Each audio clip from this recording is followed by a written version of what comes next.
저거에서 또 한 번 더 나아간 오늘 한 보도가 뭐냐면 김 변호사님. 네. 대통령이 콕 찍어서 미사일을 개발하라고 했다는데 이게 최순실 씨 건물 옆에 이것도 진짜 맞는 겁니까? 어디까지 믿어요? 이게 너무나 충격적인 일입니다. 그러니까 이게 어떻게 나왔는지 좀 설명을 드릴 필요가 있는데요. 그러니까 검찰에서 태블릿 PC를 이렇게 압수를 해가지고 그 파일을 좀 분석해 보니까 공무상 기밀로 평가할 수 있는 파일이 몇 개 있었답니다. 근데 그 중에 하나가 복합 생활체육시설 대상지, 추가 대상지로 해가지고 몇 개가 세 군데가 나온 겁니다. 그런데 이제 이 세 군데의 대상지를 놓고 가장 높은 점수를 받은 그 지역을 놓고 이제 조사를 해보니까 500m 바로 근처에 최순실 씨가 보유하고 있었던 2008년에 구입해서 보유하고 있었던 땅과 건물이 있었던 겁니다. 그러니까 참 의아하지 않겠습니까? 이 수사하는 검사 입장에서는 이게 혹시 최순실 씨가 본인이 직접 본인이 보유하고 있던 건물이나 땅의 가치를 높이기 위해서 이 복합 생활체육시설 대상지를 본인이 건물 보유하고 있는 근처로 하려고 영향력을 미치려고 했던 것이 아닌가라는 생각을 갖게 된 겁니다. 그래서 이제 전에 있던 서승환 국토부 전 국토교통부 장관을 불러서 조사를 해보니까 이거와 관련해서 최순실 씨로부터 어떤 영향력을 받지는 못했는데 박근혜 대통령이 야심한 시각에 직접 전화를 걸어서 이거 뭐 평창에 동계올림픽 하는데 서울 근교에도 뭔가 이런 복합체육시설 단지가 있어야 되지 않겠느냐, 추진해야 된다라고 이야기를 하면서 거기에 하나 더해서 아예 딱 하남의 땅 인근 지역을 딱 골라가지고 미사일의 이쪽 근처가 좋겠다라고 이야기를 한 겁니다. 그로부터 한 달 뒤에 국토교통부에서는 보고서를 올리는데 세 가지 후보지 중에서 이 미사일 땅이 가장 좋다라고 평가보고서를 올렸다는 겁니다. 그러니까 만약 이게 최순실 씨가 박근혜 대통령에게 부탁을 해갖고 박근혜 대통령이 실제 지시하게 했다라고 한다면 이거는 탄핵 사유가 하나 추가될 뿐만 아니라 어마어마한 겁니다. 예, 그런데 이렇게 한밤중에 전화를 했다고 하는데 상사가 한밤중에 전화하면 잠도 잘 안 오고 더 신경이 쓰일 것 같아요. 전에 대통령이 그 연두 회견 때 얘기했죠. 국무장관들, 국무위원들, 그 장관들 쳐다보면서 꼭 대면 보고가 필요하세요? 뭐 그렇게 물어본 적이 있었는데 제가 얼마 전에 그 대통령 비서실장을 지낸 분하고도 만나서 들어보니까 밤에도 수시로 전화 온답니다. 수시로. 그래가지고 뭐 이런저런 얘기해가지고 뭐 불만도 표시하고 누구고 예를 들면 뭐 정치인하고 통화를 했으면은 왜 그런 정치인하고 통화를 하느냐.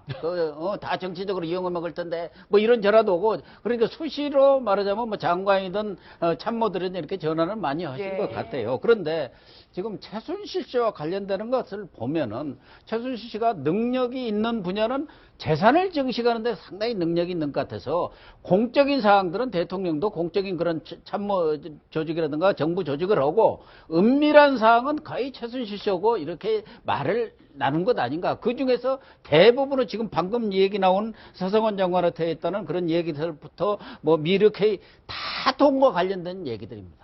돈과 관련된 얘기예요. 최순실 씨와 이런 얘기들은 그런 거 보면은 지금 최순실 씨의 그런 재산, 뭐 독일에 있던 어디 리텐슈타인에 있던 국내에 있던 이런 재산이 박근혜 대통령의 어떤 재산의 관리이든가 아니면 공동 재산의 형태가 아닌가 그런 차원에서 본다면은 이건 경우에 따라서는 제3자 뇌물죄를 넘어서 본인이 직접 뇌물죄의 당사자도 될 수 있겠다 하는 생각이 듭니다. 저 웃으면서 받아들일 게 아니라 이거 되게 만약에 사실이라면 심각한 얘기인데 잠시만요. 저희 뉴스특급 이어지는 이 이남의 직원직설에서는 여러분들 집중하셔야 될 것 같습니다. 박근혜 대통령과 최순실 씨의 육성 대화가 최초로 공개가 됩니다. 거침없는 최순실 그리고 대통령의 말을 끊고 지시했다는 뭐 저희가 지금 잠깐 언급한 것도 저희 이남의 직원직설에서 자세히 짚어볼 거고요. 이 내용도 한번 이어지는 직원직설 프로그램에서 한번 귀를 쫑긋 세우시고 들어봐야 될 것 같습니다. 저 민영수 환자님. 그러니까 아까 채널의 단독 보도와 이거를 좀 종합해 보면 대통령이 이제 깍듯하게 호칭 없이 부르는 최순실 씨의 어떤 이 미사리 땅을 부탁받고 국토부 장관한테 밤늦게 전화를 한 건데 그게 또 공교롭게 또 시세 차익이 18억이나 났다는 보도잖아요. 그러니까 최순실 씨의 이 위세를요, 저는 이 사건에서도 알 수 있는 거예요. 그러니까 박근혜 대통령이 그 정몽구 현대기업 회장께 뭐 11억짜리인가 뭐 하나 해달라고 부탁했지 않습니까? 그거하고 지금 똑같은 거예요. 장관한테 이거 지시한 거죠. 거기는 그 민간기업 회장께 부탁을 한 거고 똑같은 건데 최순실 씨 이세가 지금 2번 나오는 게요.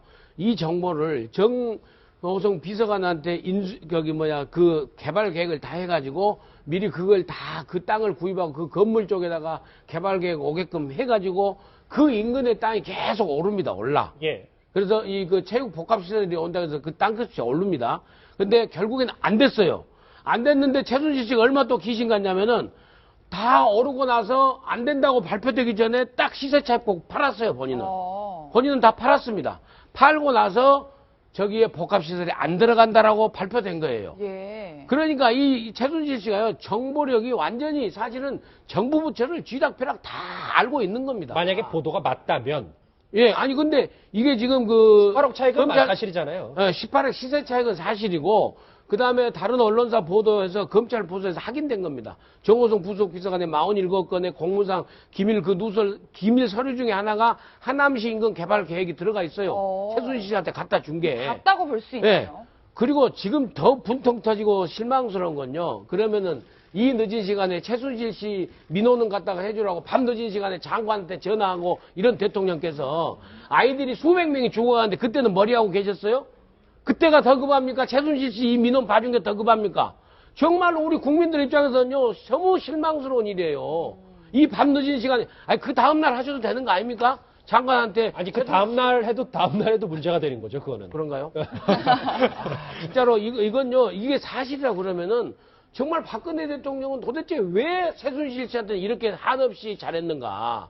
이렇게 질질 끌려가면서 했는가 이해가 안 가는 겁니다. 이게 민영삼 소장님은 지금 이제 아마 많은 국민들이 이게 같은 분통이 터질 텐데 문제는 대통령께서는 그러실 거 아니에요. 나는 사심이 없었습니다. 미사리가 정말 괜찮다고 생각했습니다. 거 아니에요.